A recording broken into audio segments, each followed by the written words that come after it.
Assalamualaikum warahmatullahi wabarakatuh. Perkenalkan, nama saya Hudia Auliani dengan NIM 202404111011 dari kelas Manajemen AA. Di sini saya akan menjelaskan sistem informasi dalam bisnis saat ini.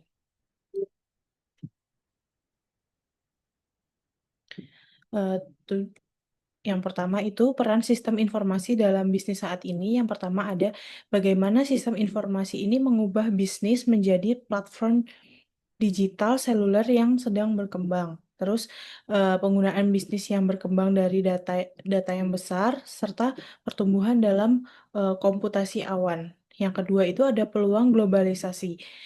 Maksudnya adalah internet yang telah secara drastis mengurangi biaya operasi dalam skala global serta peningkatan perdagangan luar negeri atau outsourcing dan menghadirkan tantangan dan peluangnya. Selanjutnya itu eh, ada di perusahaan yang baru yang sepenuhnya digital, itu ada hubungan bisnis yang signifikan yang diaktifkan dan dimediasi secara digital, serta proses bisnis inti dicapai melalui jaringan digital dan melalui aset utama perusahaan yang dikelola secara digital juga. Selanjutnya itu perusahaan digital menawarkan fleksibilitas yang lebih besar dalam organisasi dan manajemen. Maksudnya itu ada pergeseran waktu dan pergeseran ruang di dalam perusahaan tersebut. Peran selanjutnya itu tumbuhnya saling ketergantungan antara mampu menggunakan teknologi dan informasi, serta kemampuan untuk menerapkan strategi perusahaan dan mencapai tujuan di dalam perusahaan tersebut.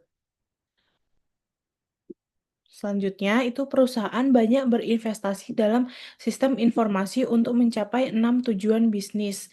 Strategi yaitu yang pertama adalah keunggulan operasionalnya. Yang kedua itu produk, layanan, dan model bisnis baru. Yang ketiga ada keintiman pelanggan dan pemasok. Maksudnya itu keintiman pelanggan dan pemasok tuh ada hubungan yang lebih lanjut antara pelanggan dan pemasok. Yang keempat itu pengambilan keputusan yang lebih baik. Yang kelima keunggulan kompetitif. Yang keenam itu bertahan hidup. Selanjutnya ini grafik ketergantungan antara organisasi dan teknologi informasi. Selanjutnya, peran dari sistem informasi dalam bisnis saat ini itu keunggulan operasional. Keunggulan operasionalnya yang pertama ada peningkatan keefisienan untuk mencapai profitabilitas yang lebih tinggi. Yang kedua, sistem informasi. Teknologi merupakan alat penting dalam mencapai efisien dan produktivitas yang lebih besar.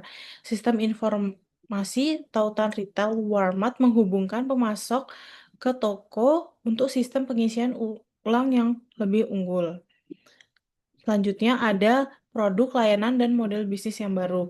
Model bisnis itu menggambarkan bagaimana perusahaan memproduksi, mengirimkan, serta menjual produk atau layanan untuk menciptakan kekayaan. Dan sistem dan teknologi informasi adalah alat utama yang memungkinkan untuk produk, layanan, dan model bisnis baru. Seperti contohnya ada iPad yang dikeluarkan oleh Apple, misalnya OS Android dari Google, dan Netflix. Eh, Selanjutnya ada keintiman pelanggan dan pemasok.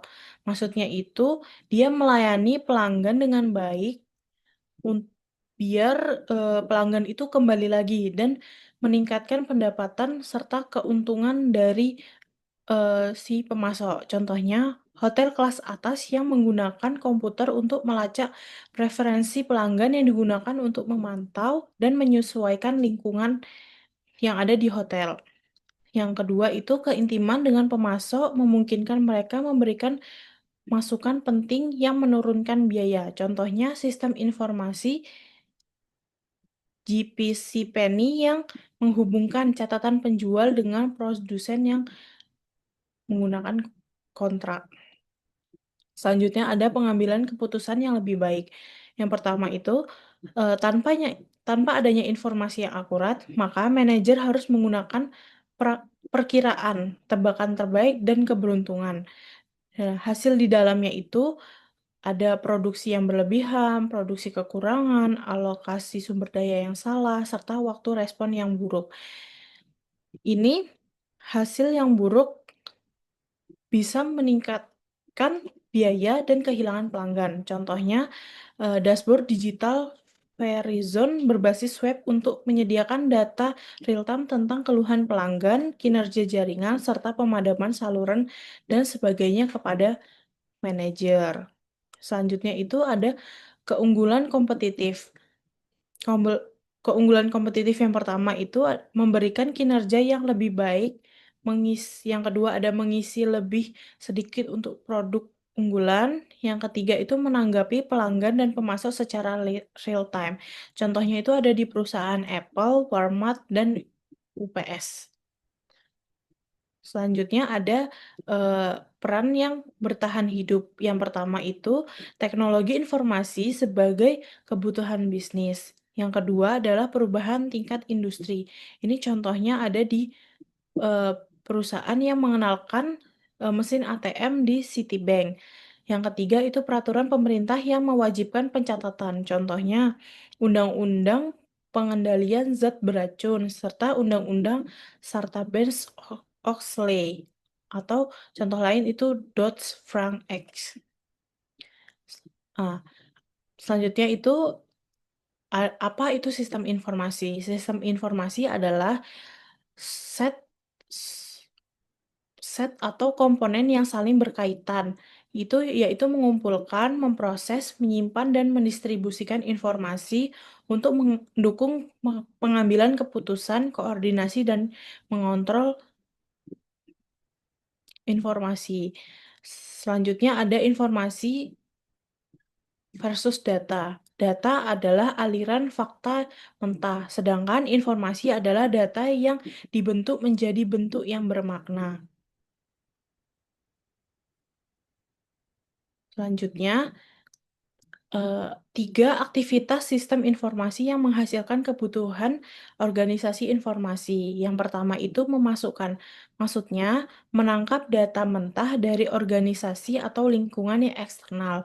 Yang kedua itu pengolahan. Pengolahan itu mengubah data mentah menjadi bentuk yang lebih berarti, sedangkan keluaran itu mentransfer informasi yang diproses ke orang atau aktivitas yang menggunakannya. Selanjutnya itu masukan. Masukan itu output yang dikembalikan ke anggota organisasi yang tepat untuk membantu mengevaluasi atau memperbaiki tahap input.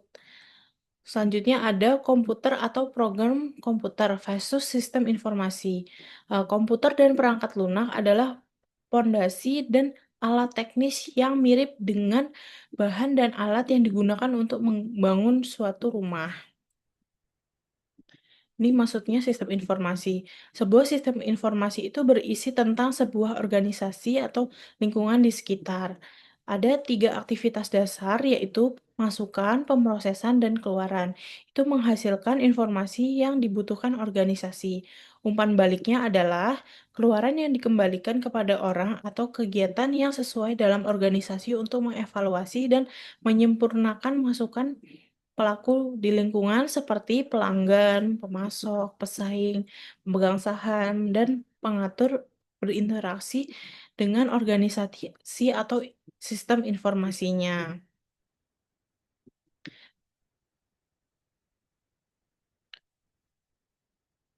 Sistem informasi yang lebih dari komputer maksudnya itu sistem informasi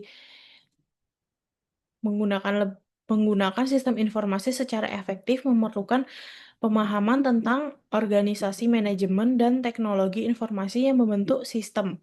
Sistem informasi ini menciptakan nilai bagi perusahaan, bagi solusi organisasi dan manajemen untuk tantangan yang ditimbulkan oleh lingkungan.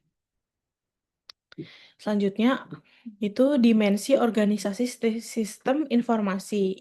Itu ada, yang pertama ada hierarki otoritas atau tanggung jawab. Nah, maksud darinya itu di dalamnya ada manajemen senior, manajemen menengah, manajemen operasional, pekerja pengetahuan, pekerja data, dan pekerja produksi atau jasa. Level di perusahaan itu ada tiga. Yang pertama ada operational management, middle management, dan senior management. Organisasi hierarki ini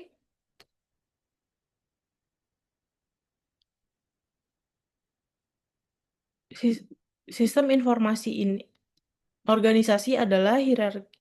Organisasi bisnis itu ada 3 tahap, yaitu hierarki yang terdiri dari 3 tingkat utama, yaitu manajemen senior, manajemen menengah, dan manajemen operasional. Sistem informasi ini melayani masing-masing level. Ilmuwan dan pekerja pengetahuan sering bekerja dengan manajemen menengah. Selanjutnya itu dimensi organisasi sistem informasi atau lanjutan.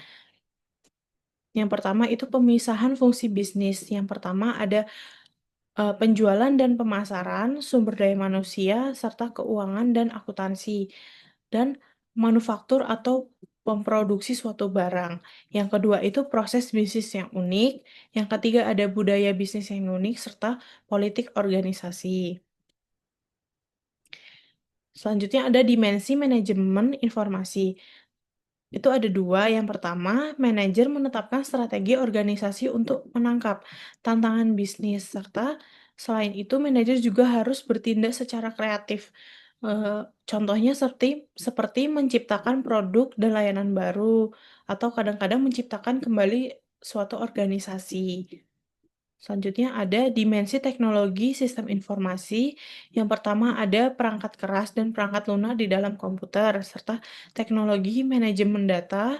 Yang ketiga ada teknologi jaringan dan telekomunikasi. Contohnya itu ada jaringan, internet, atau extranet, serta World Wide Web atau WWW. Selanjutnya ada infrastruktur. Teknologi informasi ini menyediakan platform tempat sistem untuk dibangun. Selanjutnya ada perspektif bisnis pada sistem informasi. Sistem informasi adalah instrumen untuk menciptakan nilai. Investasi dalam teknologi informasi akan menghasilkan pengembalian yang unggul. Contohnya seperti produktivitas yang meningkat, pendapatan yang meningkat, serta posisi strategi jangka panjang yang unggul. Selanjutnya ada rantai nilai informasi bisnis. Data mentah diperoleh dan diubah melalui tahapan yang menambah nilai pada informasi itu. Nilai sistem informasi ditentukan sebagai oleh sejauh mana hal itu mengarah pada keputusan yang lebih baik, efisien yang lebih besar, dan keuntungan yang lebih tinggi. Perspektif bisnis itu menarik perhatian pada sifat organisasi dan manajerial dari sistem informasi tersebut. Dari perspektif bisnis, sistem informasi adalah bagian dari serangkaian aktivitas nilai tambah untuk memperoleh, mengubah, mendistribusikan informasi yang dapat digunakan manajer untuk meningkatkan pengambilan keputusan, meningkatkan kinerja organisasi, dan pada akhirnya meningkatkan profitabilitas dalam suatu perusahaan tersebut. Selanjutnya ada berinvestasi dalam teknologi informasi tidak menjamin pengambilan keputusan yang baik, serta ada variasi yang cukup besar dalam pengambilan yang diterima perusahaan dari investasi sistem itu sendiri. Faktornya itu mengadopsi model bisnis yang tepat serta berinvestasi dalam aset perlengkapan.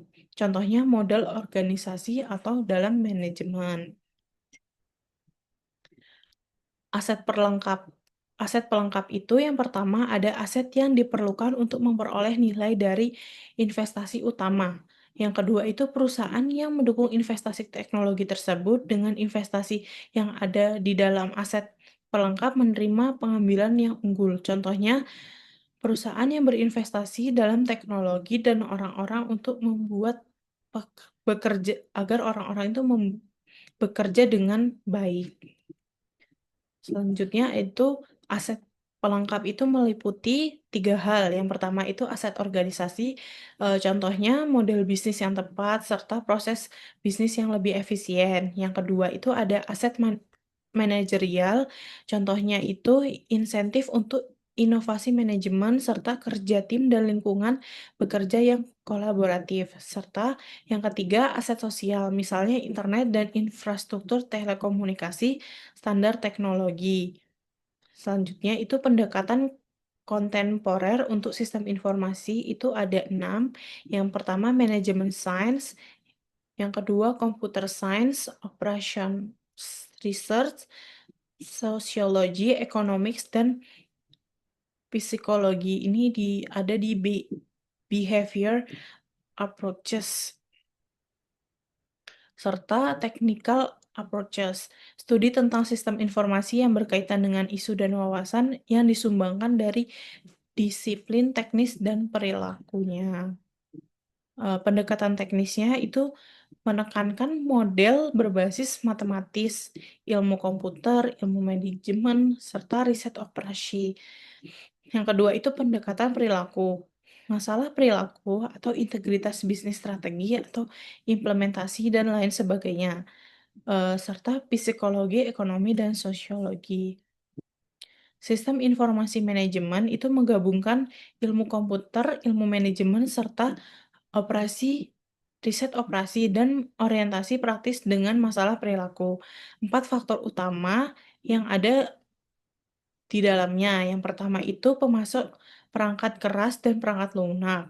Yang kedua perusahaan bisnis. Yang ketiga manajer dan karyawan. Serta lingkungan perusahaan, contohnya konteks hukum, sosial, atau budayanya. Perspektif sosioteknik tentang sistem informasi itu yang pertama, yang teknologi itu berkaitan dengan alternatif teknologi dan organisasi. Nah, itu saling berkaitan sampai akhirnya mereka mendapat final design teknologi. Dalam perspektif sosioteknik ini, kinerja suatu sistem dioptimalkan ketika teknologi dan organisasi saling menyesuaikan satu sama lain sampai diperoleh kecocokan yang memuaskan bagi perusahaan tersebut. Sekian presentasi yang dapat saya sampaikan. Bila ada kurangnya, saya mohon maaf. Wassalamualaikum warahmatullahi wabarakatuh.